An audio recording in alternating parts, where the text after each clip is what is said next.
Cześć! W dzisiejszym odcinku przyjrzymy się z metaperspektywy reklamie batoników Twix. 2 paluszki. No dobra. You know, it doesn't matter if you choose left or right because they're both chewy, crunchy, and delicious. You know, it doesn't matter if you choose left or right because they're both chewy, crunchy, and delicious. You know what else I like? No, what? The sound of the snap. When you bite into it.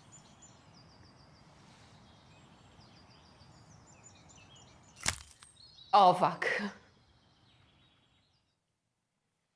No, no to Wow. muszę ci powiedzieć, że Twix się przełamał. Twix się przełamał, bo te wszystkie reklamy Twixa do tej pory były bardzo łagodne, tak?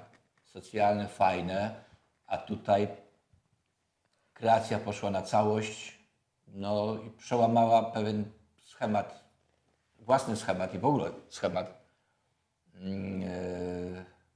produktów tego typu, wydaje mi się, bo poszła o krok dalej. Pytanie, czy za daleko? Nie wiem, dlaczego ja cały czas jestem między dyskomfortem, a między tym, że jest to śmieszne. I Słuchaj. czuję się strasznie Przeanalizujmy. zmieszana. To jest świetna reklama. Pytanie tylko, jak będzie odebrana przez pewne grupy ludzi, tak? Bo na pewno przez młodzież świetnie. No Zaraz- kto jest targetem? Na pewno targetem jest młodzież. Dobrze, to teraz zobaczmy, co tu się dzieje, tak? Czyli początek, zupełny standard dla Twixa. Mamy 2 takie same batoniki, mamy lewa, prawa rozdział, tak jak zwykle w tych klipach jest, prawda? Biwak w lesie, tak? Tu się zgadza. A Biwak już. w lesie. Jest 2 bliźniaków, no i to jest oczywiste, ponieważ są 2 takie same paluszki. I tu zaczyna się horror, zaczyna się groza, tak? W pewnym momencie. I to już jest według mnie nawiązanie do takich slasherów młodzieżowych, gdzie młodzież idzie do lasu i nagle zostaje wyrżnięta przez różnego rodzaju siły naturalne, nadnaturalne, czasami nawet przez bliźniaków. Bo to się zdarza bardzo często w filmach, że następuje Twix, nie twist, tak można nawet powiedzieć. Mamy tak naprawdę trailer do horroru. A scena końcowa to jest ewidentnie przełamanie paluszka Twixa, to jest ciasteczka, jest to przełamanie karku, to jest to złamanie karku, ale tak? zobacz, jaki jest to kopii dźwięk- tego, zobaczmy. Jest absolutny brak muzyki i to się wszystko zgadza, bo to potęguje wrażenie, tak, niepokoju. Masz dźwięki otoczenia. Na początku mamy sielankę. Zobacz, po pierwsze brak muzyki, świetne posunięcie, po drugie zobaczcie, w jaki sposób oni mówią. You know, it doesn't matter if you choose left or right because they're both chewy, crunchy, and delicious. Jaki mają tembr głosu. Są bardzo spokojni, za spokojni. To wszystko jest na jednym poziomie wymawiane. Kręci, kręci. Zaczynasz się niepokoić. Świetnie to jest pomyślane, przemyślane od początku do końca, jeżeli chodzi o budowanie napięcia. Następuje... To jest obsesja przed atakiem praktycznie, wiesz, teraz już zobacz, skupienie i przed To atakiem. jest totalnie wzięte z horrorów. Tak właśnie kręcić horrory. Kamera idzie do tyłu i zaczyna się problem. Zaczynają się dziać rzeczy, których nie oczekiwaliśmy. Następuje Twix swoisty i znowu niepokój jest spotęgowany przez to, że tu znowu te misie są bardzo spokojne. You know, it doesn't matter if you choose left or right because they're both chewy, crunchy, and delicious. Bardzo. Tutaj nie ma warkotu, nie ma zębów. Nie, one są po prostu metodycznie okrutne. Bo tak? akcja się dopiero wydarzy. Tak. To jest cisza przed burzą. To jest kumulowanie napięcia. Ten zabieg jest bardzo często stosowany przez mistrzów kina. Na przykład przez Ridleya Scotta. Przypomnijcie sobie Obcego. Oczywiście to się dzieje gdzie indziej zupełnie, ale tam też nie ma muzyki. W momencie, kiedy napięcie sięga zenitu, jest ułamek sekundy czegoś tam, jest przeniesienie wizji gdzie indziej. Człowiek sobie zaczyna wyobrażać. W momencie, kiedy następuje przełamanie po tym całym dialogu, który jest tak. mistrzowsko zrobiony, czyli mówią to bliźniacy, w połowie tego dialogu ten dialog jest przejmowany, ale on się nie zmienia, bo to samo by powiedzieli bliźniacy. Jest przejmowany przez bliźniaki misie, tak?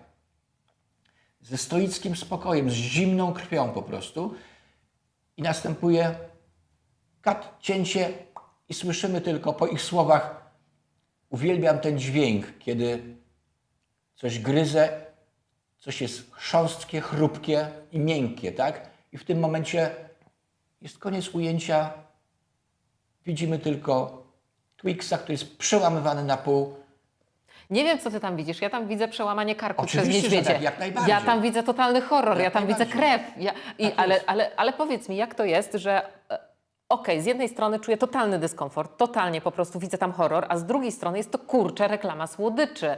I w tym momencie mamy porównanie zjadanie człowieka, Tak, i to porównanie jest- zjadania i to jest- człowieka do zjadania Tak. batonika. Słuchajcie, no to jest bardzo mocny koncept kreatywny. Strasznie mocny, ale Świetny według mnie, absolutnie. Pytanie tylko, co z tą resztą publiczności, bo to jest prawdopodobnie skierowane głównie do młodzieży, bo nie sądzę, żeby starsza publiczność to zaakceptowała. Nie wiem, może tak.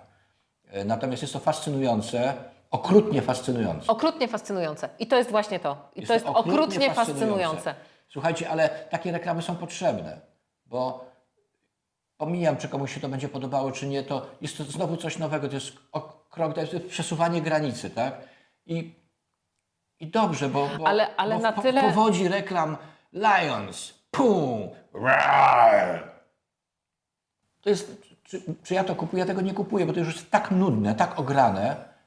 I znowu, pam, przełamuje się, baton, wychodzą z niego składniki różne, które się mieszają.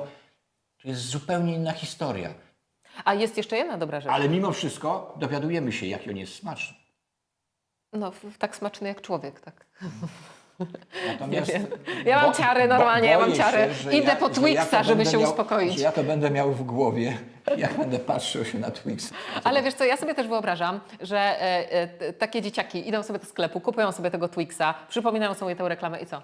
Chewy, crunchy and delicious. Oczywiście, że tak. tak, bierzesz, No więc biorę. Dlatego reklama jest znakomita po prostu. Natomiast kwestia odbioru przez różne kręgi może być problematyczna, tak? Dla Na przykład jest dla to- mnie jest to trudne. Ja nie wiem, jakbym wytłumaczyła ten koncept, żeby przekonać klienta. To byłoby na pewno był klient, bardzo odważny klient. I bardzo dobrze. I, I takich bardzo dobrze. klientów nam trzeba, słuchajcie, my jako wymyślacze reklam, tak?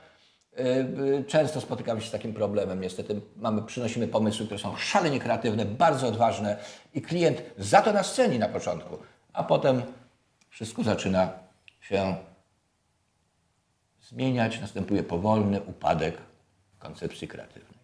Tutaj tego nie ma na szczęście. Jest to okrutnie smaczna i okrutnie przyjemna reklama. Super. Super. Korzystając z okazji, że w tej chwili Gosia jest gdzieś zamyślona, wreszcie ja może coś na koniec powiem. Czekamy na Wasze komentarze. Powiedzcie nam, czy Wam się podobało, czy nie. Ty chyba żartujesz. Daj spokój, przecież ja zawsze podsumowuję. Obudziłaś się teraz? Ale Wojtek. Co Wojtek? Wojtek? No. Wojtek, uważaj, bo